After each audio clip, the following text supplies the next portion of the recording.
Hello everyone, welcome to day 38th of November Lead Code Challenge, and today's question is the skyline problem.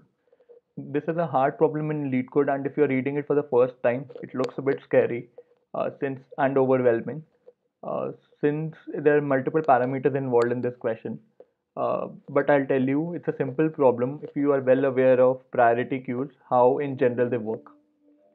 Before jumping onto the algorithm, let's talk about an example and what the question actually requires us to print as an output. The question says you are given an array and each element of the array has three parts in it. The first is the starting index of your building. Second one is the ending index of the building, ending x-axis of the building on the x-axis, and 10 is the height of the building. That means the y-index of that building. For example, the first building is depicted that is in blue. It starts from 2, ends at 9, and the height is 10. Similarly, rest of the buildings, and you generate this figure. Now assume that you are looking at these buildings from a hilltop, and what you see, you need to return it as an output. For example, the outer structure of the building, the contour that is being formed when you see it from a top hill, and this is what you need to return. Uh, the answer is something like this. It starts from 2, ends at 10, and then it starts from 3, ends at 15. From 15, it goes till 7 and then 12, this point, and then you get the rest of the points. So this is something that is written here. So this is the contour that is being formed. The skyline problem, day 30th November Lead Code Challenge. Let's go through the algorithm. What you need to do in this algorithm, that you need to perform a pre-computation task. What does it mean? You are given an input in this form 1, 7 and 10 that signifies this building. Now you need to transform that input into a more friendly or more understandable uh, data structure, which is over which we can compute easily. What we are going to do, we will be storing this node 1 comma 10, and that we need to store some information that it is a starting point. We need to store 7 comma 10. We'll be storing this node, and we need to store this information that is the ending point. What we can do, we can create a boolean variable associated with each point on our 2D plane, and we can keep track of the information whether it's a starting point or the ending point. The other way out is to negate the values at the height index that signifies 1 comma 10. Instead of 1 comma 10, we use a negative sign. That means that it's starting point. Or we can do the either way out. We can manipulate it with the ending point as well. Whatever you feel like, you can go that way. So the data structure now becomes something like this: 1 comma minus 10 and 7 comma 10, which is over which we get to know whether it's a start point or the end point. So let's look at the algorithm now. You need to keep track of the maximum value in a priority queue. Let's understand the sample example here. It's a simpler example than what was specified in the question. So it's something like 1, so the building starts from 1 comma 3 till 5, so 1 comma 3 till 5, 2 comma 5 till 10, 2 comma 5, 2 comma 5 till 10, the height is 10, and 4 comma 7, 4 comma 6 comma 7, that means from 4 till 6, and the height is 7, as shown in this example. How will it be transformed? So transformation is 1 comma minus 5, since that's a starting point. So 1 comma minus 5, 2 comma minus 10, again because that's a starting point. 5, 3 comma 5, that means that is the ending point. 3 comma 5, that's the ending point. 4 comma minus 7, because this is starting point again, and 5 comma 10, that's the ending point, positive. 6 comma 7, that's again the end because that's positive. Now let's walk through the the algorithm. So you will keep track of the maximum value in a priority queue of the that will store the information about the height, and whenever there is a mismatch between the previous maximum in the priority queue and the current maximum in the priority queue, you will add it. You'll add that point in your result array. You'll iterate through the all these points.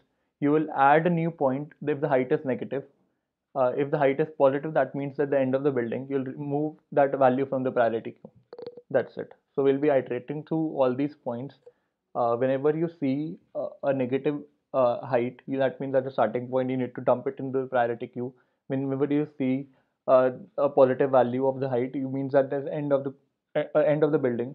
You pull it out from the priority queue, and you calculate which is the maximum value, the peak value of the priority queue. If it is similar to the previous peak value, you ignore that node. If it is unequal, you add it into your result array. So let's walk through.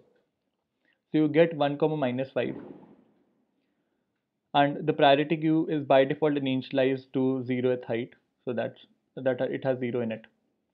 So you got 1 comma minus 5. You saw that it's a negative value of height, and it's a starting point. You dump it in the priority queue, so that priority queue has 5 in it. You observe that the previous value is different than the current value. 0 comma 0 was the previous value, new value is 5. You add it in the result set. So 1, you got 1 comma 5 in the result. Let's move ahead. You got 2 comma minus 10. Again, minus 10 is a negative value. You add it in your result. You add it in your priority queue. Priority queue gets updated with 10. The previous value was 5. It now becomes 10. Since it's a different value, you add it in your result set. So you get 2 comma 10. Now you move ahead. It's 3 comma 5. You observe that it's an ending point. You need to pull out 5 from the priority queue. So it's gone. 5 is gone. You again check what is the maximum value of the priority queue. The maximum value is still the same. There's no change. Ignore this point. This point is gone. Let's quickly define the result array. So this will store a result, new array list, and let's uh, define the transformation array. So let's define this as heights as per our transformation that we're going to do on the buildings input buildings array, and we will call the transform building method transform building. Let's quickly define this as well. So you'll be passing two parameters to it, height and building, and here we'll write this method, the the implementation of this method. So height as two integer, and this is int comma int, and here we'll write private void, sorry for the typo, and for integer buildings building over buildings, what you're going to do, you will add it in your heights array. How are you going to add it? New int, and there are two parameters to it. One is building's first index, that means the start index. Since it's a start index, you wanna store the height in the negative form, so I'll negate this value. And similarly, now comes the ending index 1, and you'll store it in the positive form. So we are good here. We have done the transformation. Also, there's one important point that I forgot to talk about during the algorithm walkthrough.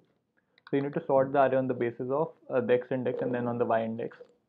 So I'm just writing that invocation. So how will you operate upon? You'll operate upon heights, and there will be two parameters. And this is what I'm writing the comparator now.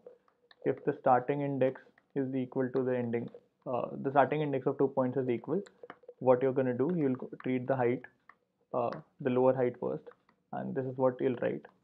Otherwise, you'll sort it on the basis of x index. That's pretty simple and usual. And now you'll define the priority queue. Priority queue of integers, that is for the height variable that we'll store in pq, and new priority queue. It will have two parts in it, a comma b. We need to define the max priority queue, hence b minus a, not a minus b. And let's iterate through the integer array, the height array. Let's call it height over heights. Also, we need to add a default value, pq.offer 0, that's the default height that should be present, and a variable, current max, it's, 0. So if height of the first index of height is negative, that means the starting point you need to add it in the priority queue. So you'll add it in the priority queue with the negative value, so that eventually it becomes positive. Otherwise, that means it's a positive value. That means it's an end index. You'll remove it from the priority queue. You removed it from the priority queue. You checked whether the sorry that should be the pre-value or pre-max, I would say. The current max would be pq dot peak, the topmost value of the priority queue. And if the current max is not equal to the previous max, if they're unequal, you'll add it in your result set. So you'll create your result subres new array list, and you will add it in your add elements to it. What are the elements? The starting index, the x coordinate, and the y coordinate. Y coordinate will be equal to the current max. You'll add it in your result sub result, and you'll update pre-max equals to current max for the next iteration. And once you are done with this, I think we are good here, and we'll return the result. Pretty not very complicated at all. Compilation error, looks like a typo. The first one says int transform building integer t is missing. The second one is collections.sort, again a typo. And the third one says variable h comma 0 is not defined. I'm so sorry, it should be height instead of h. And then now let's just run it. Your answer looks good. Let's submit it.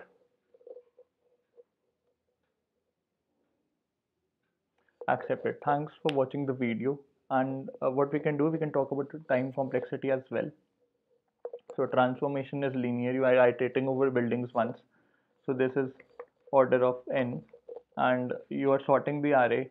So that is order of n log n, and you're again iterating over the array. You're removing it from the list. So this is again log n. Removal is log n, and so are the rest of the things. So it's just the iteration over the heights array. It's order of n, but sorting cost n log n, and hence the total iteration cost is n log n. So the time complexity is order of n log n. Hope you enjoyed the video.